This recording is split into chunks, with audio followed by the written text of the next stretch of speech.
Hello दोस्तों, सूबी 554 में आप लोग का बहुत बहुत स्वागत है।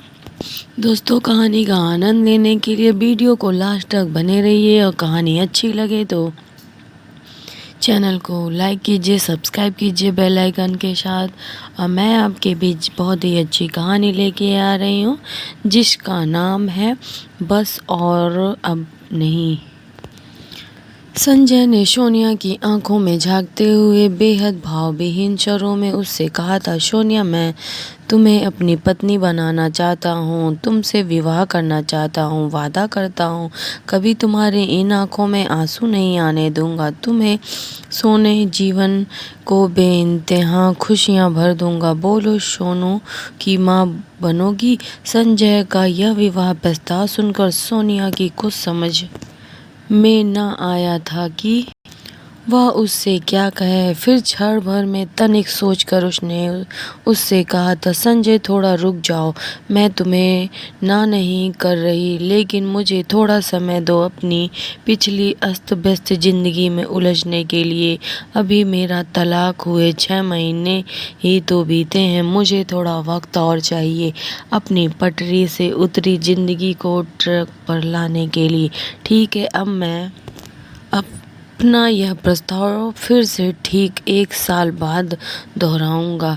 पिछले कुछ दिनों से मैं तुम्हें बहुत पसंद करने लगा हूँ, जिंदगी के सफ़र में तुम्हारा साथ चाहता हूँ, थक सा गया हूँ इतने दिनों में अकेले चलते चलते। अब मैं तुम्हें किसी कीमत पर खोना नहीं चाहता। संजय ने सोनिया का जवाब सुनकर तनिक निराशा से कहा था और फिर वह वहाँ से चला गया। संजय को विदा कर फ्लैट का दरवाज़ा बंद कर सोनिया बीते दिनों की खट्टी मीठी यादों में सैलाब के साथ बह निकली थी। सुबोध के साथ बीते दिनों की मीठी स्मृतियों तो अंगुलियों पर गिनने लायक भर थी।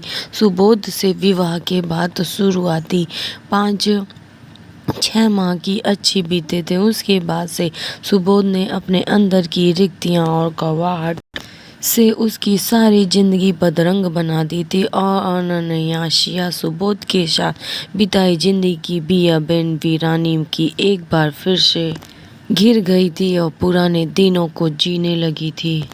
सुबोध बेहद संवेदनशील, रुक्ष और झगड़ालू प्रवृत्ति का इंसान था। 5 वर्ष पहले उसका विवाह सोनिया से हुआ था। विवाह के बाद मात्र वर्ष भर ही वह सुबोध के साथ सुकून से रह पाई थी। साल बीतते बीतते उसके साथ आए दिन लड़ाई होती। अपने कलह प्रिय गर्म मिजाज के चलते वह मामूली सी बातों पर सोनिया से तुनक जाता और उस पर बेहिसाब गुस्सा करता। उसे आज भी याद है, तब उसके विवाह को मात्र वर्ष भर हुआ था। उसे शुरू से बच्चे बहुत अच्छे लगते थे। विवाह की पहली वर्षगांठ पर वे एक बढ़िया होटल में खाना खाने गए थे। वहीं सोनिया ने उससे कुछ झिझकते हुए पूछा था, सुबोध, अब तो अपने विवाह के 1 वर्ष होने को आया है, अब हमें अपना परिवार बढ़ाने की दिशा को सोचना चाहिए कि उसकी इस बात से वह प्रत्याशित रूप से आग बगुला हो गया था। और उसने उससे कहा था, आज तो यह बात तुमसे मुझसे कह दी, लेकिन फिर कभी यह बात मुझसे मत कहना। मुझे बच्चों से सख्त नफरत है। बच्चे किसी काम के नहीं होते हैं, इतनी मुश्किल से उन्हें पालो पोसो और फिर वो अपनी ज़िंदगी में मसरूफ़ हो जाते हैं। मुझे अपनी ज़िंदगी में बच्चे नहीं चाहिए। याद रखना, जिस दिन तुम्हें बच्चे के बारे में सोचा उस दिन तुम्हें मेरे रास्ते अलग। सुबोध की यह बात सुनकर वह जीते जी मर गई। वह स्वयं एक सुखी परिवार के 2 बच्चों की बड़ी संतान थी। उसे याद नहीं था कि उसके माता पिता कभी उसके सामने जोर से लड़े हों। घर में सदैव सुख शांति रहती। माता पिता के बेहद शांत, सुलझे एवं व्यक्तित्व के अनुरूप वह स्वयं भी बेहद शांतिप्रिय और मैच्योर युवती थी। सुबोध का कलेशी स्वभाव देखकर उसने भरसक उसके साथ असमंजस बैठाने का प्रयास किया था। जब भी वह क्रोध के अतिरेक में उस पर चिल्लाता, वह मौन हो जाती। अपनी ओर से जानबूझकर कभी सुबोध को मौका नहीं देती थी कि वह किसी बात पर गुस्सा करे, लेकिन अपने शांत स्वभाव के कारण सुबोध कभी संतय नहीं करता था। बहाने बहाने से उसे लड़ता। यूं उसके दिन परेशानियों में बीत रहे थे। फिर विवाह के पहले से ही उसने अपने वैवाहिक जीवन में कम से कम 2 संतानों की कामना की थी, लेकिन सुबोध की बच्चों के प्रति घोर वितरणा देख वह बेहद तुच्छ हो उठी थी।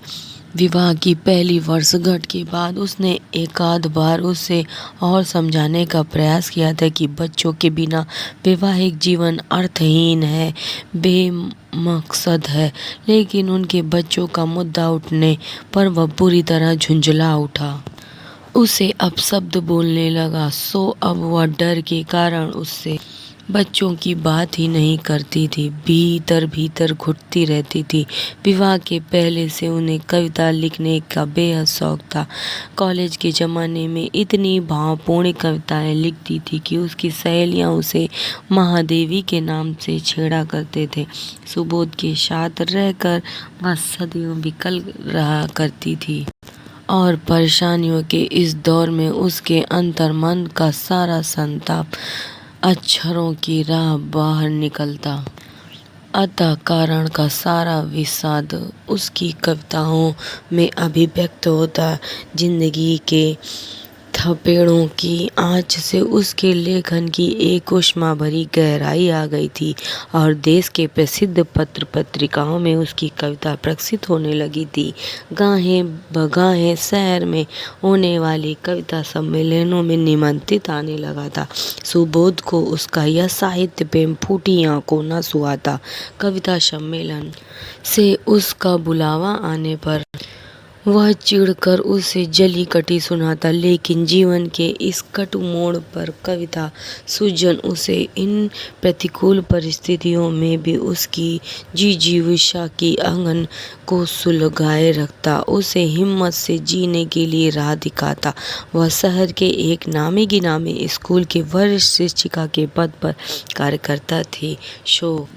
स्कूल से बचा सारा समय वह कविता लिखने में लगा देती। वक्त के साथ एक सख्त कवि यात्री के रूप में उसकी पहचान बनी रहती। एक बार उसे अपने ही शहर में राष्ट्रीय स्तर के प्रतिष्ठित आयोजकों द्वारा आयोजित कवि सम्मेलन का निमंत्रण आया था। उसे उपलब्धि पर वह खुशी से नाच उठी थी। उसके पांव जमीन पर नहीं उठ रहे थे। उसे ये महसूस हो रहा था कि मानो वह 7वें आसमान पर पहुंच गई थी। सुबोध के यहाँ घर आने पर अब उसने उसे यह निमंत्रण के विषय में बताया। वह क्रोध से फट पड़ा था। इन कवि सम्मेलनों में क्या रखा है? महज समय की बर्बादी के अलावा घर गृहस्थीदार औरतों को क्या आधी आधी रात तक उसके बहाने घर के बाहर रहना शोभा देता है। तुम इस कवि सम्मेलन में नहीं जाओगी, चुपचाप घर में बैठो और घर के काम करो। सोनिया यह समय तो सुबोध को गुस्सा में आने बगला देख चुप्पी साध ले गई थी, लेकिन शांत मन से इस मामले पर सोचने पर उसने निर्णय लिया था कि सुबोध की इस गलती का मांग के सामने वह घुटने कतई नहीं टेकेगी। काव्य रचना उसके बेरंग जीवन का एकमात्र अवलंब था जो उसे भरपूर खुशी और संतुष्टि देता था। इसलिए उसने सोचा था कि उसे सुबोध की इस अनुचित मंशा का हर हाल में विरोध करना ही होगा। वह कवि सम्मेलन अगले ही दिन था जो शाम को 5 बजे शुरू होने वाला था। इसलिए वह हिम्मत जुटाकर सुबोध के ऑफिस से लौटने से पहले वहां के लिए रवाना हो गई थी। वह सुबोध के लिए एक पत्र लिखकर छोड़ गई थी। मैं तुम्हारी हर बात मान सकती हूँ। बहुत मुश्किल से मैंने यह मुकाम पाया है जो मैं तुम्हारी बेवजह जिद की वजह से नहीं गंवा सकती। मैं कवि सम्मेलन में करीब 12 बजे तक लौटूंगी। वह एक दृढ़ इच्छा शक्ति और मजबूत इरादों वाली युवती थी जो ठान ली थी वह उनके रहते सुबोध की गलती मांग के समान उसने हथियार नहीं डाले थे और वह हिम्मत जुटाकर कवि सम्मेलन के लिए रवाना हो गई। लेकिन सुबोध के संभावित क्रोध के विषय में सोचकर वह पूरे वक्त तनिक विकल रही थी। कवि सम्मेलन खत्म होते होते रात के 12:30 बज गए थे और इतनी देर से घर लौटते वक्त वह बेहद बेचैन महसूस कर रही थी। सुबोध का संभावित क्रोध उसे हर हाल में सहमा रहता था। घर के सामने पहुंचकर तनिक डरते हुए उसने अपने घर का दरवाजा खटखटाया था। आशा के अनुरूप पहले 10 मिनट तो सुबोध ने दरवाजा ही नहीं खोला। फिर किवाड़ खोलते ही वह उस पर अदम्भ क्रोध से चिल्लाता था। रात भी वही बिता ली थी।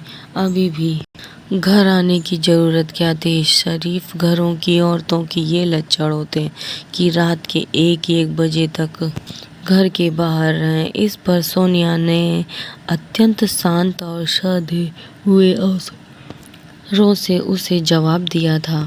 सुबोध, बेवजह बात का बतंगड़ मत बनाओ। मुझे कोई शौक नहीं था बिन बात के आधी रात तक घर के बाहर रहने का। लेकिन कौन खोल कर सुन लो, तुम मुझे कवि सम्मेलन में शिरकत करने से हरगिज नहीं रोक सकते। किसी भी हालत में कवि लेखन मेरा शौक है, मेरा फैशन, और यह मैं किसी भी कीमत पर नहीं छोड़ सकती।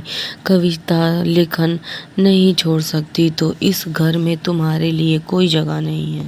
मैं हरगिज यह बर्दाश्त नहीं कर सकता कि मेरी बीवी रात के 1-1 बजे घर लौटे। और यह कहते हुए सुबोध ने उसके मुंह पर भड़ाक से दरवाजा बंद कर दिया।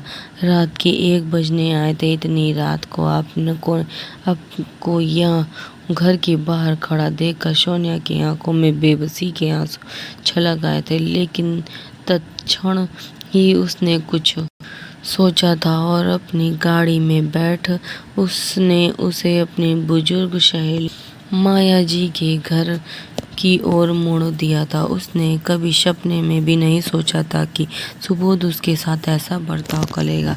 कॉलेज के जमाने में माया जी उनकी हिंदी की प्रोफेसर रह कर चुकी थी और उन्होंने सदैव उसे कविता लिखने के क्षेत्र में प्रोत्साहित किया था। शुरू में वह जब भी कोई कविता लिखती उसे माया जी के दिखाती और माया जी उसकी कविता के लिए सदैव उसकी पीठ थपथपाती। वह हमेशा उससे कही थी कि उसे सदैव अपना कविता लिखने जारी रखना, क्योंकि वह बहुत अच्छी लिखती है और वह दिन दूर नहीं है जब नाम शो कमाओगी। माया जी उसकी परम हितैषी थी और उन्होंने हमेशा प्रतिकूल परिस्थितियों में अपनी प्रेरणादायक पदों से उनका विवाह प्रेरणास्पद बातों से उनका मनोबल ऊंचा किया था। वह उससे बहुत मानती थी और आज रात तक कविता सम्मेलन में वो दोनों साथ साथ बैठी थी। शायद यही इस समस्या का कोई तोड़ बताइए। यह सोचते हुए उसने माया के घर की घंटी बजाई थी। उसे यूं अप्रत्याशित रूप से अपने दरवाजे पे खड़े देखकर माया जी चौंक गई थी। फिर उन्होंने उसे बेहद अपनाने से घर के भीतर बुलाकर अपने कमरे में बैठाया और उससे सारी बातें पूछी थी। वे दोनों सुबह के 5 बजे एक बात कर रहे थे और इस बार सोनिया ने उन्हें सुबोध के बारे में एक बात विस्तार से बताई थी। उसकी बच्चों के प्रति वितरणा के बारे में खुलासा किया था। उसके स्वभाव, उसके व्यवहार के बारे में कुछ भी नहीं छिपाया था उसने। और फिर उसने उससे पूछा, मैम आप ही बताइए, इन परिस्थितियों में मैं क्या करूं? एक तो सुबोध के बच्चों के लिए अनिच्छा ने मेरा दिन रात का सुकून छीन लिया। अपने बच्चों का मुंह देखने के लिए मेरा मन तरसता है। बच्चे के बिना मुझे अपनी जिंदगी बेरहमी लग रही थी। फिर भी मैंने भरसक कोशिश की है उसकी हर इजाजत नाजायज बातों को मानते हुए घर में शांति बनाए रखने के लिए। लेकिन सुबोध ने बेहद गुस्सैल, झगड़ालू और संवेदनशील बंदा है जिसे मैंने हर बात पर आपत्ति है। वह मामूली बातों पर अपना खोया बैठे हैं और उसे भी चीखने चिल्लाने लगते हैं। अब उसे रट लग रखा था कि मैं कभी सम्मेलन में नहीं जाया करूं, लेकिन मैम बर्दाश्त करने की भी हद होती है। कविता लेखन मेरा फैशन है, इसी ने मुझे आज तक इन कठिन परिस्थितियों में भी सामान्य बनने रहने की ताकत दी है।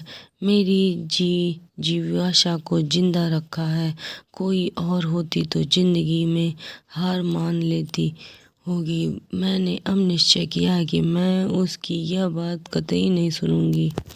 मैंने बस घर के हर कीमत से पर सुख बनाए रखने के लिए आज तक उसकी हर जायज़ नाजायज़ बातें मानी है, लेकिन बस अब और नहीं। अब आप ही बताइए, क्या मैं यही गलत हूँ? नहीं नहीं सोनिया, उसमें तुम्हारी बिल्कुल गलती नहीं है। बच्चों के लिए मना कर वह तुमसे तुम्हारा मातृत्व पाने का मूलभूत अधिकार छीन रहा था।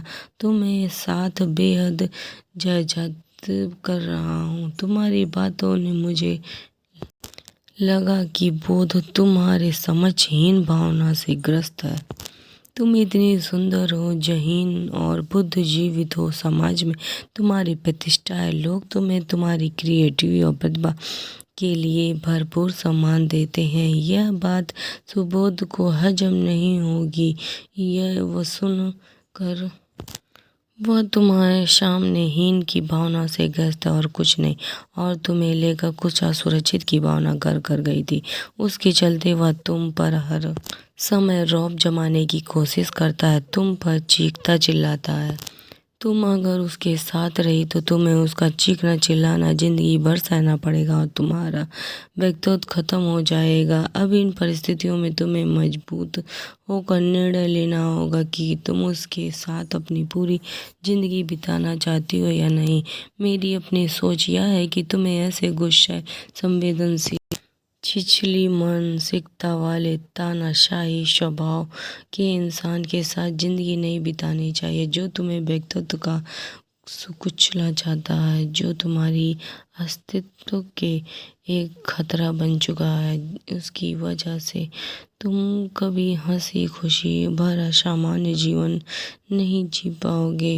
इसलिए तुम्हें सोचना है कि तुम उसके बाद साथ जिंदगी बिताना चाहती हो या नहीं। मैम, आपकी बात तो सही है। सुबोध के साथ सुकून से नहीं रह पा रही हूँ। मैं उसकी जिंदगी वजह से हर लम्हा परेशान रहती हूँ। मैंने भी इस बारे में बहुत सोचा और मैं भी इस निष्कर्ष पर पहुंची हूँ कि उसे जैसे इंसान के साथ मेरा कोई सार्थक भविष्य नहीं है। अब मुझे हिम्मत से काम लेना होगा और उससे रिश्ता तोड़कर जिंदगी की नई शुरुआत करनी होगी। उसके साथ जिंदगी बिताना वाकई बहुत मुश्किल है। ठीक है, सुबोध से अलग होकर तुम्हें जिंदगी को एक मौका और देना चाहिए। अब तुम्हें वापस सुबोध के पास घर जाने की कोई ज़रूरत नहीं है। तुम तसल्ली से यहाँ रहो जब तक तुम्हारा मन चाहे। तुम्हारा अपना घर है, तुम्हें कुछ अच्छा लगेगा अगर तुम मेरे पास रहोगे। सोनिया कुछ दिन माया जी के आग्रह पर उसके घर पर आई थी और उसने घर पर वह अपने बेटे संजय और उसके 5 वर्षीय बेटे सोनू के संपर्क में आ गई थी। एक ही छत के नीचे रहने पर उसका परिचय बढ़ा दिया था। संजय की पत्नी की मृत्यु कुछ वर्षों पहले कैंसर से हो गई थी। मां के लाड दुलार को तरसता सोनू कुछ ही दिनों में सोनिया के बहुत नज़दीक आ गया था। सोनिया को बच्चे बेहद बहुत पसंद थे। अपनी संतान के लिए तरसती सोनू को पाकर अपनी परेशानी भूल गई थी। वक्त के साथ संजय से भी उसका परिचय प्रगाढ़ हुआ था। संजय ने इस मुश्किल दिनों में सोनिया को भरसक भावनात्मक संबल दिया था और उससे उसकी सहज मित्रता हो गई थी।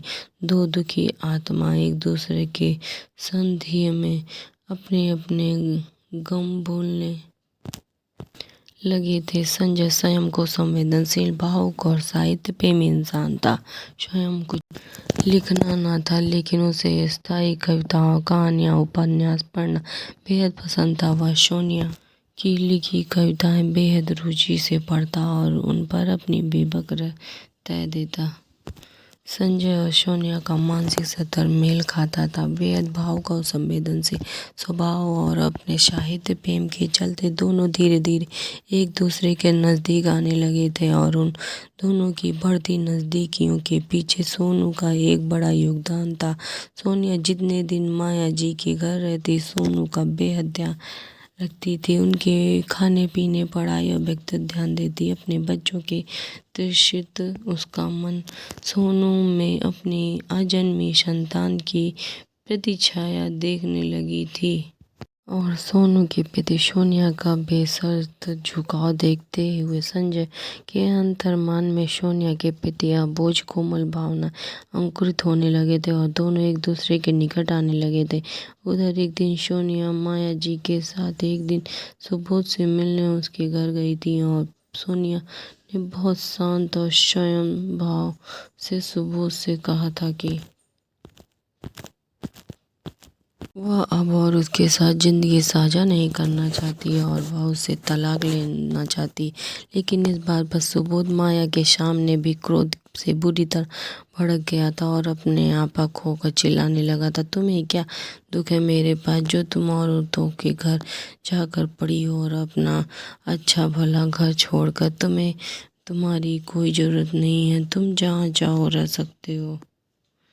मुझे भी तुम्हारी जैसी अड़ियल औरत के साथ रहने में कोई शौक नहीं है और जो बेवक्त अपना बसा बसाया घर बर्बाद करने के लिए तुली हुई हो। तुम अगर राह चाहती हो और तो बेशक रहो, यह शौक भी पूरा हो कर लो, लेकिन याद रखना अगर आज तुमने यह चौखट के बाहर कदम रखा तो फिर तुम्हें घर के दरवाजे तुम्हारे लिए हमेशा के लिए बंद हो जाएंगे। लेकिन सोनिया सुबोध से तलाक लेने का मन बना चुकी थी, इसलिए वह बिना अधिक कहे सुनी अपने कपड़े लेकर आदि घर के बाहर निकल आई। संजय ने भाग दौड़ करके जल्दी से सोनिया को अपने घर के पास एक फ्लैट दिलवा दिया था और जल्दी ही सोनिया माया जी के घर में अपना फ्लैट में आ गई। माया जी और संजय के सहयोग से सोनिया ने एक अच्छे वकील से अपने और सुबोध की तलाश के विषय में परामर्श किया था और घोर मानसिक उत्पीड़न के आधार पर उसने कोर्ट में तलाक की अर्जी दे दी थी। सोनिया के माता पिता की कुछ पहले मृत्यु हो चुकी थी एवं उनका एकमात्र भाई उसकी जिंदगी में कोई रुचि नहीं लेता। वह अपने जीवन में अपने बीवी बच्चों में रमा हुआ था। इस मुश्किल घड़ी में संजय और माया जी भी उसे भरपूर भावनात्मक संबल दिया था और अकेली जिंदगी जीने की हिम्मत बढ़ाई थी। उन दोनों ने सोनिया को सुबोध से तलाक लेने की भाग दौड़ में उसका पूरा साथ दिया था और कदम कदम पर उसका हौसला बढ़ाया था।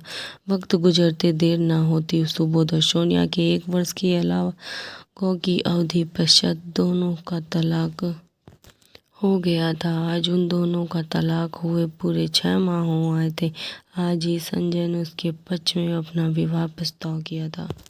जब संजय उसे अपना प्रस्ताव देकर भाग गया, वह उसी विषय में सोच रहा था कि हर कोण से संजय के व्यक्तित्व बारीकियों विश्लेषण करने पर उसने पाया था कि वह एक शांत सरल स्वभाव का बेहद सुलझा हुआ मृदुभाषी इंसान था। उसे उसके संपर्क में आए काफी वक्त हो गया था, लेकिन उसे याद नहीं कि उसने उसे कभी ऊंची आवाज में बात करते देखा हो। तो उसने सोचा था कि एक ऐसे शांत मृदु स्वभाव के इंसान के साथ जिंदगी निश्चित ही खुशहाली होगी, लेकिन वह अभी मानसिक रूप से इतनी जल्दी दूसरे विवाह के लिए स्वयं तैयार नहीं कर पा रहे थे। सुबोध ने अपने रुक्ष कठोर व्यवहार से उसे बहुत घाव दिए तो उसकी आत्मा में लहूलुहान कर दिया था। उसे अभी थोड़ा और वक्त चाहिए था अपने सामान्य मन स्थिति से फिर भी लौटकर आने में और दूसरे विवाह का निर्णायक फैसला लेने में। अंतरहीन सोच के भावंडर में गिरी सोनिया मानसिक क्लेश का अनुभव करने लगी थी। उससे निजात पाने के लिए उसने आंखें मूंद ली थी, लेकिन बंद आंखों के सामने संजय का मुस्कुराता सौम्या चेहरा आ गया था, मानो उसने कह रहा था कि घबरा क्यों हो, मैं हूं ना तुम्हारे साथ। और अनचाहे ही सोनिया सोचने लगी थी कि काश तुम मेरी जिंदगी में पहली बार आए होते तो मेरी जिंदगी की कहानी कुछ और ही होती।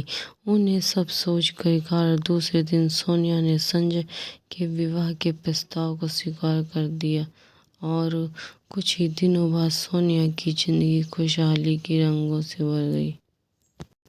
दोस्तों, आज की वीडियो में इतना ही। और कहानी पसंद आई हो तो चैनल को लाइक कीजिए, सब्सक्राइब कीजिए।